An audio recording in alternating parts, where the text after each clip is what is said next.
Repair ఉండి చేయించుకుందామని బండ road వెళ్ళామండి. కానీ షాప్ క్లోజ్ చేసింది. అయితే దారిలో ఈ చెన్నై షాపింగ్ మాల్ చూసాము. Saturday Chennai shopping mall open చేశారు కదా, సరే వెళ్దాం అనుకున్నాను నేను ఈరోజు అయితే. కానీ నిన్న అనుకోకుండా వెళ్ళాను. వామ్మో అసలు ఏం జనాలండి బాబు, ఏదో బట్టలు ఫ్రీగా ఇస్తున్నారు రండ్రా బాబు అని పిలిచినట్టు వెళ్ళిపోయారు. మరి కొనడానికి వచ్చారో చూడడానికి వచ్చారో తెలియదు. కానీ నేనైతే ఉమెన్ వేర్ మొత్తం ఒక రౌండ్ వేసేసాను. పర్వాలేదు బాగానే ఉన్నాయి, బట్ నాకు క్వాలిటీ ఓకే అనిపించింది. ఇదైతే పైన డైలీ వేర్ అనమాట.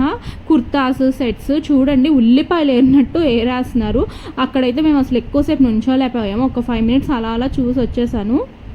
ఇంకా కాస్త ఎక్స్ప్లోర్ చేస్తే డిజైన్స్ ఏమున్నాయనే తెలుస్తుంది. ఇంతకీ మీరు వెళ్ళారా?